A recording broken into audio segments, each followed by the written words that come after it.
자, 오늘은 2차시고요. 역시 그 소단원은 그대로입니다. 대기 환경 문제에 대해서 이어서 살펴보겠습니다.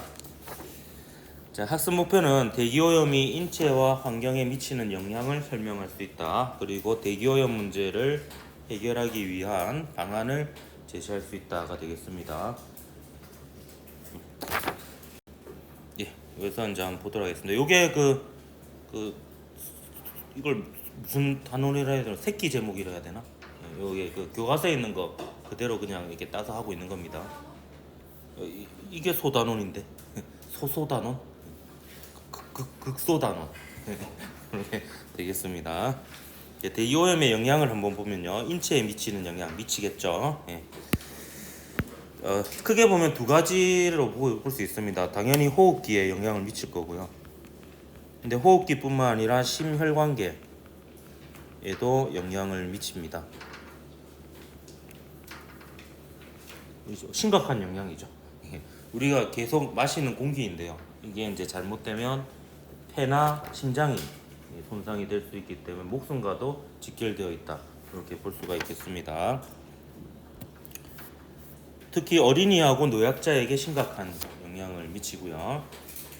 그리고 오염된 공기를 장기간 흡입하면 이제 폐 기능이 저하되기도 하고 만성 기관지염이 생기기도 하고 또 폐암이 생기기도 합니다. 그래서 폐암 같은 경우에는 실제로 그 흡연자 외에도 폐암이 꽤 많이 생기거든요. 그래서 대기오염에 의한 것도 있고요. 그다음에 의외로 방사능에 의한 것도 있어요. 뭐냐면 여러분, 집에 환기를 자주 안 시키면요, 그 폐암이 걸릴 확률이 높습니다. 그래서 그 겨울철에 문을 꼭꼭 닫았을 때 하루 종일 환기를 안 한 지방 공기는 도시 한복판의 공기보다도 더 안 좋다고 하거든요. 그리고 그 생활 건축 자재 속에 라돈가스가 있는 경우가 있어요. 그래서 그런 경우는 사실 환기만 시켜주면 어느 정도 괜찮아지거든요. 근데 이제 그게 계속 환기를 안 시키면 그 라돈가스에 의해서 이제 좀 암세포가 발현되기도 하고 그렇게 됩니다. 그래서 여러분이 제가 그 누누이 강조하는 것 중에 하나가 이제 그 환기를 자주 시켜줘야 된다라는 것을, 교실도 마찬가지예요. 그래서 저는 항상 학급에 환기 담당자를 꼭 지정합니다. 그래서 아침과 청소 시간만큼 환기를 하도록 해서 환기하는 게 굉장히 중요합니다. 자, 그리고 환경에 미치는 영향을 한번 보면요, 산성비 스모그, 오존층 파괴를 통해서 이제 생태계에 심각한 피해를 준다, 이렇게 볼 수가 있겠습니다. 식물과 동물들에게도 이제 큰 영향을 미치고요. 특히 과로는 토양의 산성도를 높여서 식물의 성장을 저해하고 수질 오염을 가중시키기도 합니다. 그다음 수중 생명체에도 영향을 미치겠죠. 여기 가로 안에 들어가는 것은 산성비가 되겠죠. 그 우리 몸 안에서도 그 pH 농도가 굉장히 중요하거든요. 이제 그거에 따라서 이제 적당한 pH에서 효소가 반응을 하고 활동을 하는 경우가 있듯이, 식물도 이제 그 토양으로부터 각종 영양분을 흡수하고 토양과 물질을 주고받기 때문에 그 토양의 pH가 식물의 생장에 큰 영향을 미친다라고 해요.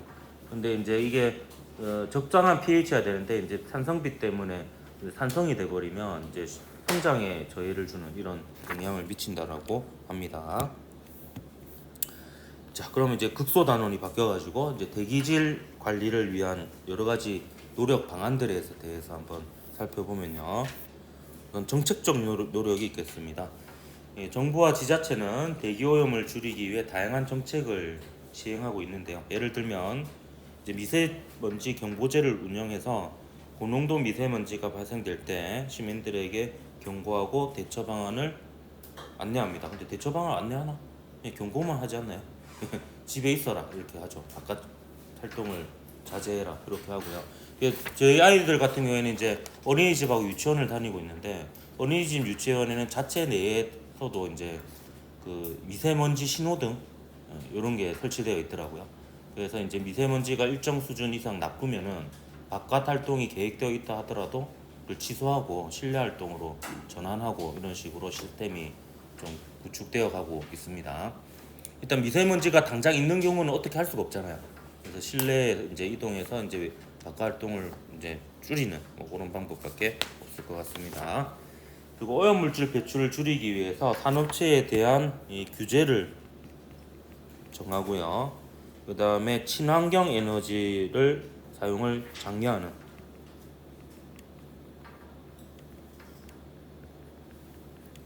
그런 정책을 추진하기도 합니다.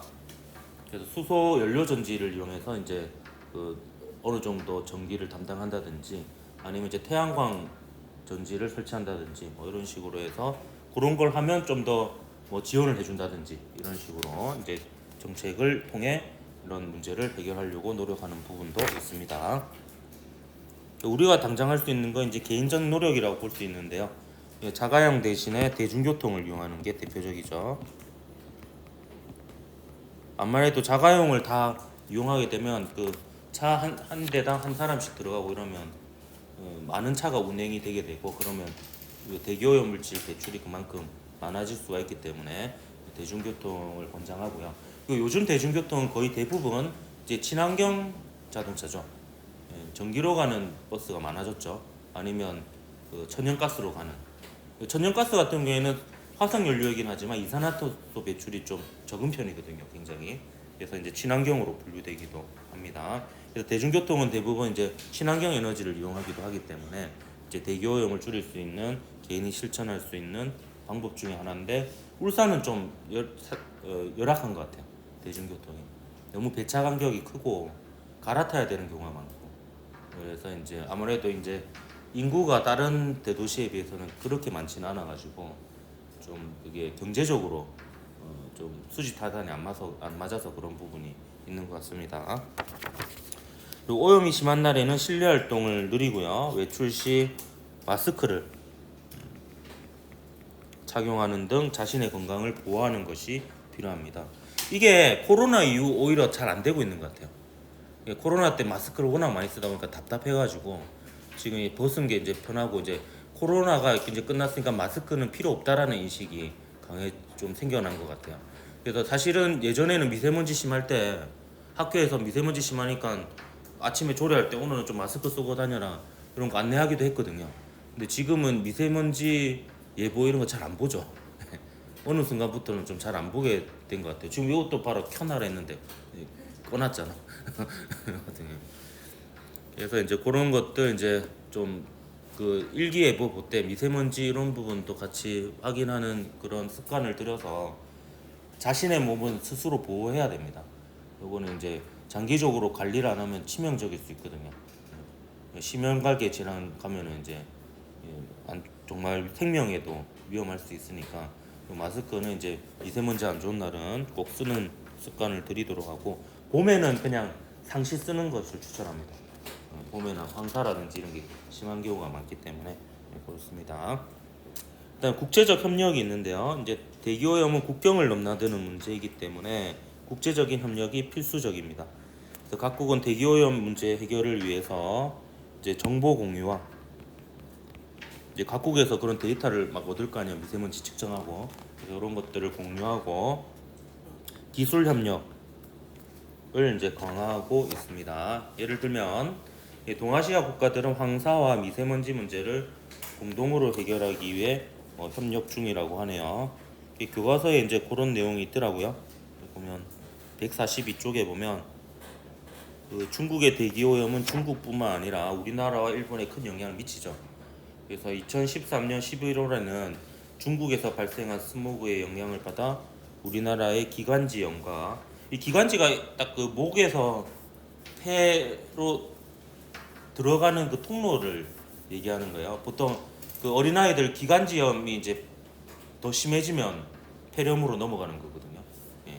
그래서 이제 그런 게 이제 미세먼지에 의해서 이제 막 20-30% 늘어나고 약국의 마스크 판매량이 481% 증가했습니다. 세계의 공장이라 부르는 중국의 대기오염은 중국에서 생산된 제품의 소비와 관련한 다른 국가의 책임을 나누어 갖는 그래서 좀 욕을 많이 먹었죠. 그래서 중국이.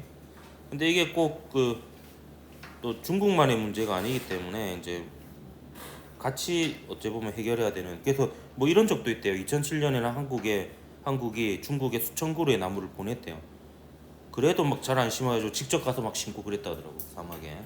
그래가지고 이제 이런 이제 뭐 협력을 하는 그런 사례들도 있긴 합니다. 베이징 이런 데 진짜 심하죠. 예. 지금 중국 같은 경우는 한 이제 산업화가 진행 중이기 때문에 더더욱 이제 그런 환경오염이 심하고, 이게 또 하필이면 또 편서풍이잖아. 예. 그러니까 이제 중국에서 바람이 불어오잖아요, 주로. 그러니까 이제 우리나라 같은 경우에는 크게 좀 영향을 많이 받는 것 같습니다. 자, 형성평가 좀 풀 시간을 조금 줄까요? 예. 자, 형성평가 한번 같이 보도록 할게요. 1번 문제. 다음 중 대기오염을 줄이기 위한 방법으로 적절하지 않은 것은 했는데요. 자가용 대신 대중교통 이용한 거 대기오염 줄이는 개인의 실천 방안이었죠. 너무 뻔하네요, 그죠? 예, 화석연료의 확대. 요게 이제 답이 되겠고요. 그다음 재생 가능 에너지를 사용한다든지 자전거 이용을 장려하다든지 나무 심기 운동, 이런 것들이 이제 미세먼지를 줄일 수 있는 방안들이 되겠습니다.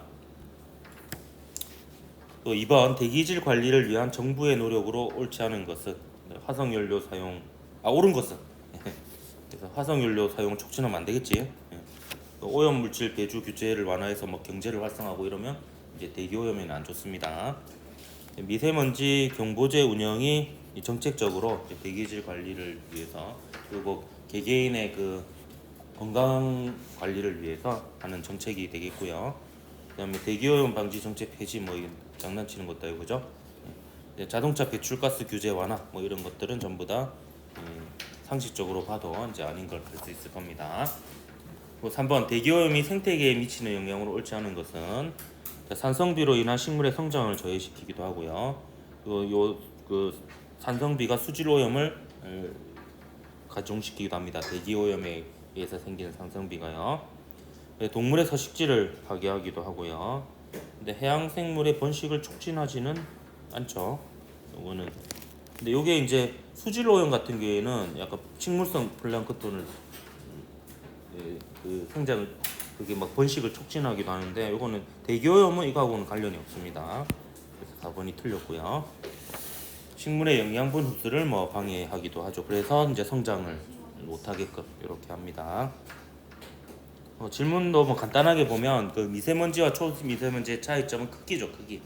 그래서 초미세먼지가 더 작아서 저기 폐포 깊숙이까지, 아주 그 갈대까지 들어간다, 이렇게 볼 수가 있습니다. 그럼 이제 혈관을 타고 들어갈 수가 있고, 그럼 심혈관계 질환까지 일으킬 수 있어서 더 위험하다, 이렇게 볼 수가 있겠고요. 그다음 대기오염 물질의 종류와 각물질 인체에 미치는 영향은 뭐 본문을 참고하면 되겠고요. 나머지도 그냥 한 번씩 생각해 보면 되겠습니다. 너무 빨리 끝났나? 여기까지 합시다.